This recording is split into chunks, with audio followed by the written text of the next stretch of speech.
हम लोग अभी 4 विधेयक को देखेंगे। हालांकि धन विधेयक, वित्त विधेयक की चर्चा कर चुके थे, लेकिन एक बार फिर से ही पूरे को सरसरी तौर पर हम लोग इसको समझने की कोशिश करेंगे। एक आता है वर्ड है साधारण विधेयक, एक है धन विधेयक, एक है सरकारी विधेयक, एक है गैर सरकारी विधेयक, और आता है वित्त विधेयक, विनियोग विधेयक, लेखानुदान, ये सब आता है। तो पहले हम लोग साधारण विधेयक को समझें। इस साधारण विधेयक का कड़ी क्या है। देखिए, संसद में 3 पार्ट हो गया। इसमें 2 हाउस है, एक राज्यसभा, एक लोकसभा और एक राष्ट्रपति। स्वाभाविक है कि राज्यसभा, लोकसभा और राष्ट्रपति ये दोनों सदन से कोई भी विधेयक पारित होगा तभी जाएगा राष्ट्रपति के पास, और राष्ट्रपति साइन कर देगा तभी कानून बनेगा, अन्यथा कानून नहीं बनेगा। उम्मीद है कि यहाँ तक पूरी बात समझ में आ गई होगी। मतलब कानून बनने के लिए क्या चाहिए, दोनों सदनों की सहमति हर हाल में चाहिए, उसके बाद राष्ट्रपति साइन करेगा तो कानून बनेगा। अब इसी में से एक विधेयक है साधारण विधेयक। इस साधारण विधेयक क्या है?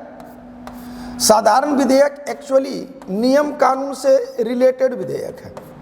इस विधेयक में होता क्या है, कोई भी नियम कानून है, जैसे दहेज प्रथा, बाल श्रम उन्मूलन, इस सबसे रिलेटेड जो भी कानून बनना है यार, साधारण विधेयक लोकसभा से चलेगा तो राज्यसभा को आएगा, राज्यसभा से चलेगा तो लोकसभा को आएगा, दोनों सदन पारित कर देगा तब राष्ट्रपति के पास जाएगा। राष्ट्रपति इसको पुनर्विचार के लिए एक बार मंत्रिमंडल के पास लौटा सकता है, लेकिन मंत्रिमंडल भी कसम खैले रहे कि ना, जो हम बोल रहे हैं वही सही है, तुमको साइन करना होगा। तो ये रिटर्न अगर फिर दे दिया राष्ट्रपति को साइन करना ही पड़ेगा। ये साधारण विधेयक का नेचर है। क्या क्या हम बोले साधारण विधेयक में कि राज्यसभा से चलेगा तो लोकसभा, लोकसभा से अगर शुरू हुआ तो राज्यसभा, मतलब दोनों सदन में कहीं से भी आरंभ हो सकता है। राष्ट्रपति के पास जाएगा तो राष्ट्रपति एक बार लौटा सकता है, राष्ट्रपति एक बार लौटा सकता है, लेकिन लौटाने के बाद अगर फिर कैबिनेट उसको दे दे तो राष्ट्रपति को साइन करना ही पड़ेगा। ये विशेषता है साधारण विधेयक की। लेकिन एक चीज कांटा यहाँ फंसता है यार। कांटा क्या फंसता है इसको समझना। अगर राष्ट्रपति लौटाए नहीं, ना हाँ कहे ना कहे, मटिया दे, तो संविधान में कुछ भी नहीं लिखा हुआ है कि साधारण विधेयक को राष्ट्रपति कितना दिन के अंदर साइन करेगा, तो जेबी वीटो वही कहलाता है, पॉकेट वीटो वही कहलाता है। तो ध्यान रखना, यहाँ पर साधारण विधेयक में तब संविधान मौन हो जाता है जब राष्ट्रपति के पास भेजा जाए और राष्ट्रपति उस पर अपनी सहमति ना दे और ना ही उसको लौटाए। तो साधारण विधेयक समझ में आ गया होगा कि कहीं से बोहनी होगा कर चलेगा, कहीं से भी। एक आता है धन विधेयक। कौन विधेयक है? धन विधेयक। ये धन विधेयक क्या है यार? धन विधेयक हमेशा चलेगा कहाँ से? धन विधेयक हमेशा चलेगा लोकसभा से। ये जब भी शुरू होगा लोकसभा से। इसको परिभाषित कौन करेगा? तो लोकसभा का अध्यक्ष परिभाषित करेगा। परिभाषित कौन करेगा? तो लोकसभा का अध्यक्ष परिभाषित करेगा। और लोकसभा से ही चल के आएगा राज्यसभा, और राज्यसभा मात्र 14 दिन रोक सकता है इसको।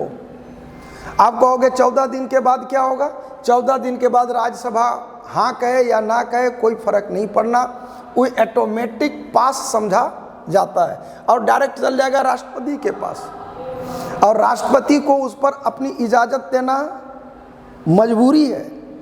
क्यों? क्योंकि इस विधेयक को, धन विधेयक को लाने से पहले राष्ट्रपति की पूर्व अनुमति ले ली जाती है। धन विधेयक का 2 महत्वपूर्ण क्वालिटी हुआ कि ये हमेशा लोकसभा से चलेगा, और इस विधेयक को लोकसभा में लाने से पहले राष्ट्रपति से इजाज़त ले ली जाती है। राष्ट्रपति के आदेश पर ही लाया जाता है कौन विधेयक? धन विधेयक। और धन विधेयक राष्ट्रपति लौटा नहीं सकता और उस पर हस्ताक्षर करने से इनकार भी नहीं कर सकता।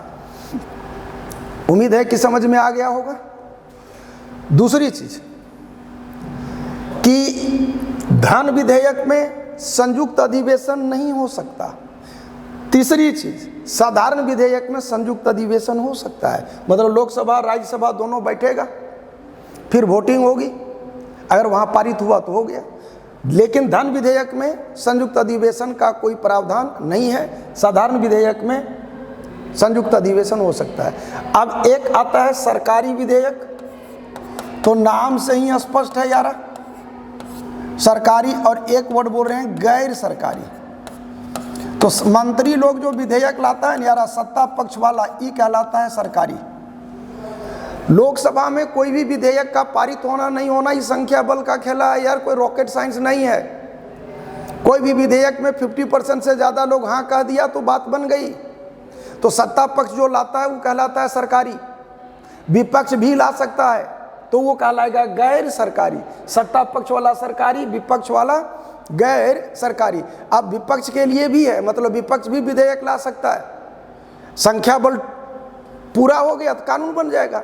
प्रत्येक माह का प्रथम शुक्रवार, ध्यान रखना, प्रत्येक माह का प्रथम शुक्रवार का 2.5 घंटा का टाइम गैर सरकारी विधेयक के लिए निर्धारित होता है। तो आसान शब्दों में जान लो, साधारण विधेयक कहीं से भी चलेगा, संयुक्त अधिवेशन हो सकता है। धन विधेयक लोकसभा से चलेगा, संयुक्त अधिवेशन नहीं हो सकता। सत्ताधारी वाला जो लाएगा सरकारी विधेयक कहलाएगा, विपक्ष वाला जो लाएगा यानी सदस्य जो लाएगा वो गैर सरकारी कहलाएगा। गैर सरकारी विधेयक प्रत्येक माह के प्रथम शुक्रवार को इसका समय निर्धारित होता है, नियत होता है। उम्मीद है कि चारों प्रस्ताव आप लोग बहुत बेहतर तरीके से समझ में लिए होंगे, समझ में आ गया होगा। तो फिर मिलते हैं नेक्स्ट वीडियो में। जय हिंद, जय भारत। निश्चित रूप से वीडियो को लाइक, शेयर और सब्सक्राइब कर दें। जय हिंद, जय भारत।